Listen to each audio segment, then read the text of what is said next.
Hi there, and welcome back to my channel. If you haven't been here before, my name is Angie, and I'm a chemist who loves makeup. I like to research the ingredients in makeup products and share my findings with you, so if that sounds interesting to you, please don't forget to click the subscribe button and the notification bell so that you will always be notified when I upload a new video.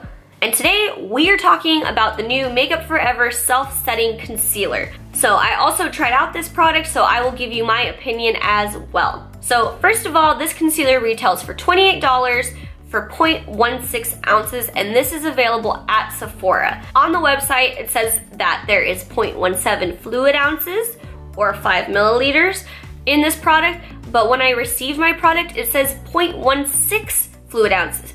Also says 5 milliliters. If you're getting 0.16 fluid ounces, you're actually only getting 4.7 milliliters, which rounds up to 5, but it's not really 5. The website has not been changed since the moment that I've been filming.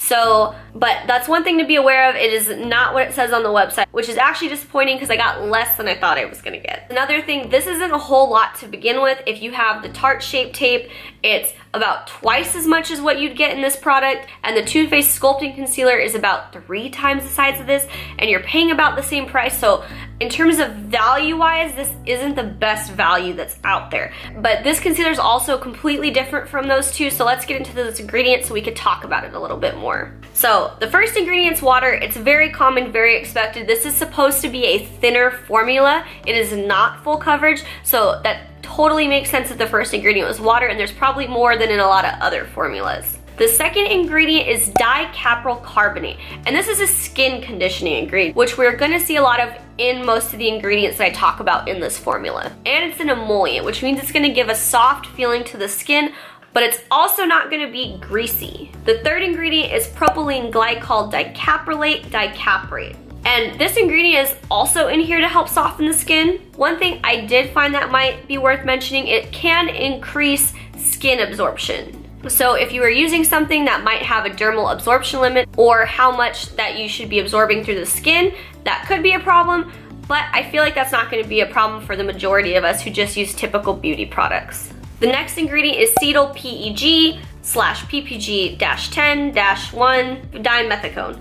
So that's kind of confusing, but it's also skin conditioning, but this also helps keep the formula from separating into different layers. So like water and oil, they don't mix. This ingredient kind of helps mix everything together. The next ingredient is isododecaine, and I think this ingredient is very interesting because it's used in a lot of liquid lipsticks. It is the first ingredient in the Jeffree Star liquid lipsticks, in the Kat Von D liquid lipsticks, so think of how those behave. And also it's the first ingredient in the Wet n Wild Focus Foundation, which I think might be why it has such a strong smell to it, but this one is obviously farther down in the list than in those formulas. So the reason why is this evaporates very quickly and it leaves a matte finish and helps become transfer resistant. So I think this is why this is called a self-setting formula, because it does evaporate and does leave that kind of matte look to it and helps make it not transfer. And it helps, and it also feels very lightweight.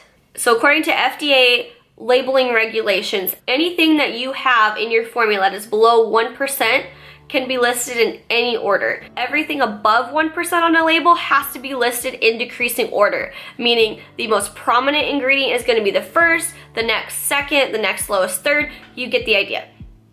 So how do I determine the 1% line? I usually go by looking at preservatives. Preservatives are never above 1%, and the really common one is phenoxyethanol. That one is not gonna be 1%. Anything after phenoxyethanol is probably gonna be less than 1% of the formula. So this one has a lot of ingredients that are below this phenoxyethanol. There's probably about twice as many ingredients below 1% as there are above 1%. So we really don't know. We don't know if all these are at 1%, maybe they're at 0.1%. This is why I don't really look into a lot of these for skin benefits, because I don't really know how much is in there, and it might not even be enough to do my skin any good. So I think a lot of these ingredients are kind of put in there to help market the product. And then as for how I feel about this formula, so this is a very thin formula, and it's not what I'm used to. I usually use the Tarte Shape Tape. I worry that if I were to use this product regularly, I would go through it very fast because of the amount that's in there. It does feel very nice on the skin. It is self-setting, it does evaporate, but it is not completely dry. Kind of like we use that liquid lipstick analogy, you will still get, it may still be matte, but it's usually, and transfer resistant, but usually you still get a little bit. Throughout the few days that I tried it, I would set one eye and not the other eye, and the side that I did set did look more covered and blurred out, so I would probably continue to set it. But also my mascara usually flakes, and I don't usually notice it because I'll always set my concealer with a powder. But the side that I didn't set had the little flakes underneath, whereas the other side did not. So if that's something you might be concerned about, then I probably wouldn't use this. I think this is gonna be good for people who are looking for very minimal makeup. One day I did try this without putting any foundation or anything else on. I just literally had to run out the door and go to work. I go to work very, very early in the morning.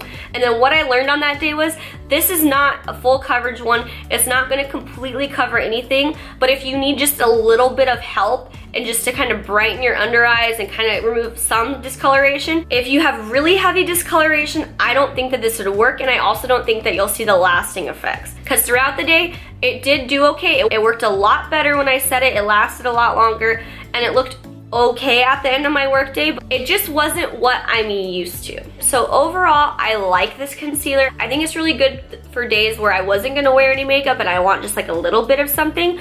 But considering I can get a full coverage concealer for the same price with twice the amount that will last me a lot longer, I don't know if I believe it's worth the money. If you were looking for this kind of coverage, I think this is really good at what it does. And I'm also in the shade 12. If anybody was curious what shade I'm wearing it right now currently. And if you like this video, don't forget to click the like button so I know to make more of these videos, and hit the subscribe button so you will always be notified when I upload a new video. And with that, I will see you next time.